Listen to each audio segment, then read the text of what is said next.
Welcome back. We continue our conversation with syndicated radio talk show host Rush Limbaugh. Rush, the president coming out about health care, saying the Department of Justice is not going to defend Obamacare, essentially wanting the repeal and replace to finally happen.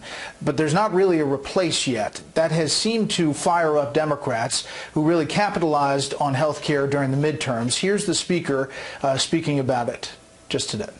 All would be ended if the president gets his way. We will fight that. We'll fight that in the Congress. We'll fight it in the court.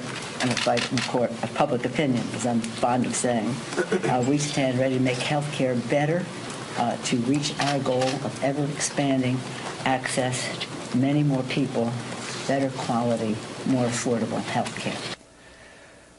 So, Rush, there are people out there who said, hey, listen, he's having a great week. Why go down the health care road now and hand an issue to the Democrats?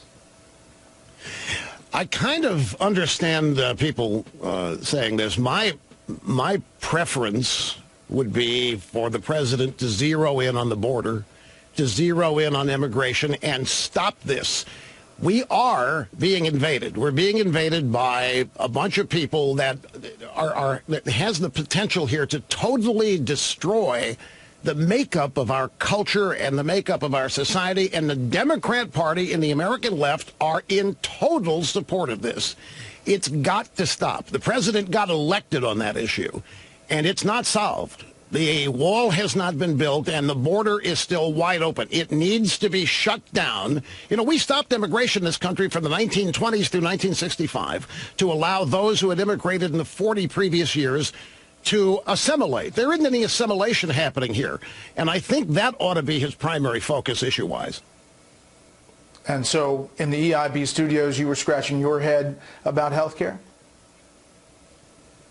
I'm sorry, I'm having some connection problems here. Would you say that one more time? No, I mean, you were scratching your head about the healthcare decision, about going this way, coming out of I understand. I understand it. It's an issue that the Democrat Party has owned. I know the president would love to take it away from him and have it be something that the American people rely on the Republican Party for. But unless there's it needs to be done right, and it needs to reemphasize the free market and private sector. It's the only way we're ever going to get costs down. And if anything we do in healthcare expands the government role, it just isn't going to work out, and it isn't going to improve anything. So I really just I wish that we would focus on immigration. We don't know how much time we have to do this. And it's imperative, while he has this political capital now, especially after prevailing here in beating back this silent coup, to take every bit of political capital he has and use it on the border.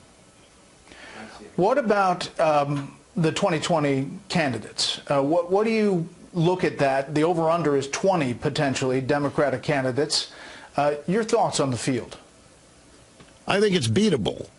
I mean, you take a look at the Democrat, but what are they talking about? We're diverse, we're wide open, we got every demographic, and who is leading in their polling data? The 77-year-old white guy, followed by a 75-year-old white guy. This is not what they want. I don't think the Democrat Party wants to nominate an aging old white dinosaur from Jurassic Park in the old-fashioned days of their party. But whoever they nominate, Brett, I think they're eminently beatable. I don't think the Democrat Party, particularly this new push to extreme leftist socialism, has any chance of being supported by a vast majority of the American people. We're not there yet. And we have to beat it back. But I'm glad there's so many running, because it's going to be a hoot as these people try to out-leftist each other and compete against each other about who can destroy America this way the fastest, or who can get America out of this country the soonest, or what have you. But they don't speak positively. The Democrats are not laughing. They're not having a good time. They don't seem like to enjoy life. Everything is apocalyptic. Climate's going to destroy us in 12 years. Why worry about it? If we've only got 12 years to live, why even worry about our trash? You know, what's the point if all we have is 12 years, which is absurd anyway, but that's what they want their campaign to be about. Then have at it, because I just don't think the American people want to be led down the path to the apocalypse, and who can get us there first and who can get us there safest. Last thing, Rush, you've been doing this a long time. Have you seen the country this divided? Not in my lifetime, no. Obviously, it was greatly divided during the Civil War. But I think one of the reasons why the country is divided the way it is now, Brett, is I think the media is a central figure. And the media used to at least pretend that they were not a participant in the ongoing events of the country, that they were casual observers that were fair and objective. But they're not anymore. They've chosen sides, and they have become political activists. And as such, there isn't any news anymore. There's a daily attack, countless attacks on Republicans left and right, led by Donald Trump, led by conservative media being attacked. And so the drive-by media and the American universities have created, I think, this radical left portion of our population that views life as a war. And every day is a battle. And the war is against Republicans and conservatives, and they must win it every day. And so the country is perceived to be constantly at war, in battle. And I've not seen it like this in my lifetime. It's been close. I mean, they hated Nixon, and there were problems with Reagan. But I've never seen it as partisan and as destructively divided as it is right now. Well, we wanted to have you on, get your analysis, used up a panel segment for you because we wanted to hear what you had to say. Rush, we appreciate you coming on Special Report. I'd love to be on the panel, analyze what I just said, have a second go at it, and maybe we'll do that someday. But I really do appreciate being here. Thank you so much for having me. All right, there's another Democratic candidate for president. He's a mayor in Florida, and his city is on fire right now. The mayor of Miramar, Florida, the 13th largest city in Florida. And again, it's driving in business left and right. And with that background, he wants to take a stab at doing something the other candidates, at least in the race that he sees, he argues cannot do. Wayne Messon joins us right now. Well, a 44 years old, former football star, and now ready to maybe take a pounce at the presidency. Mayor, very good to have you. Thanks for coming.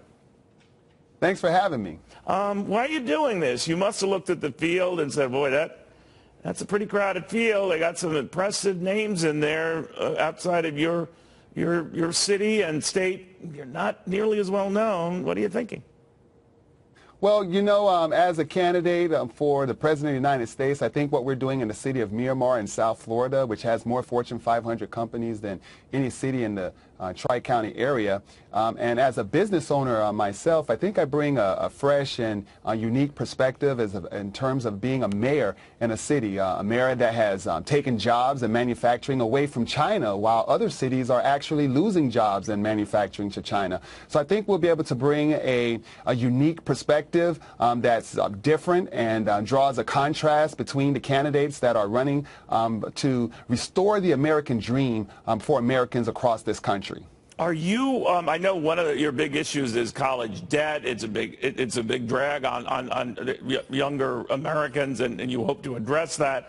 Many who are running for the Democratic nomination, Mayor, have been saying maybe the federal government should step in and forgive that debt. How do you feel? Well, I think I'm the only one who actually has come out to say that because of the $1.5 trillion in debt that's owed, it's not just young people. It's mothers, it's grandmothers, fathers, working professionals that have tens of thousands or even over $100,000 in outstanding student loan debt that's crippling our economy, is stifling financial mobility for the average American. Would you, some of your colleagues have said forgive it? On Saturday, I would propose a plan that looks at forgiving and wiping out that outstanding debt. All right, but how would you pay for that? Well, obviously, when you contemplate the recent tax cuts to corporations and the richest of Americans, that's you contemplate nearly $2 trillion in that tax break. It not only is enough to cover that, but what it will do is spur the ability for Americans to be able to invest in homes and property, invest in businesses, to do the things that they can't normally do. Business taxes, Mayor, that to pay off or to address this college debt thing, that would spur investment? Hey, listen, I'm an entrepreneur. I'm a business owner, and I like to make money and like to make a profit. But yet, you know, I'm a mayor that passed the living wage in our city. We're all in the same boat. And I think when we all carry our weight and work together as a nation, we're stronger as a nation. We look at our highway system. No one is saying that, yes, we have to invest in our infrastructure and our roadways. There's just certain things that we have to work together. And as a business owner, I know what it means to struggle to start a business from scratch, to make payroll. And these are the discussions and topics I look forward to debating about with my colleagues on the Democratic side, but to Americans in general. You can be a responsible business and know that you can make profits while understanding that we're still all in the same boat and we're stronger together as a nation. And I'm willing to be the champion to bring these issues to this debate. All right, just to be clear, though, on the tax thing there, then you would take the corporate taxes, which were cut down to 21% for around 35%, you would raise them back to where they were? I would look at repealing some of the tax that's giving back to the corporations and the richest of Americans. Because what has been proven is that the thought process is that businesses will have these tax breaks and put it back into the hands of Americans. But when you look at that, wages aren't increasing. Average Americans don't have access to health care. It's just living proof that we're not getting the money is. But those wages we're are not increasing investing a in little bit American more than they people. were, right? Would you give the president any credit for the record low unemployment rates, record high employment rates for African Americans and Hispanics and women and what have you? Do you think anything he has done has made that possible? What I will say is that the economy has been enjoying a ride since President Obama. I think that in terms of stability of our economy, I think, again, I will say that when we're all working together as a nation, but this recovery we can is have on President Obama, it's not on reform and President taxes. Trump. While also being able to allow businesses to be profitable, to make the investments where they need to make, as well as being able to make sure that dollars are going back to the American people who are the engine that fuels this economy. Okay, so real quickly, just to understand, you say this recovery that's going on and the surge in the market, what have you, that's a Barack Obama phenomenon. It's not Donald Trump in the last couple of years having anything to do with it. Well, you know, I think the premise of your question is not to give President Obama his credit. So I think that when you look at the reforms... Far from it. I think I've routinely given him credit for the surge after 2009. Okay. But you don't want to, just to be clear, you don't see anything this president has done with the tax cuts or lower regulations to account for the activity we're seeing.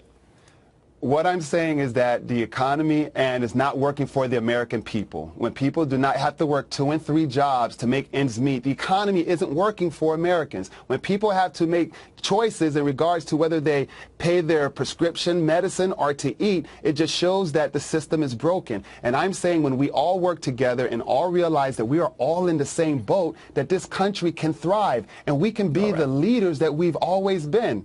Okay, Mayor, thank you. You're one to watch. People are watching. You got 86% of the vote in your last run. That's not too shabby. We'll keep an eye on you. Thank you, sir, for taking the time. Thanks for having me.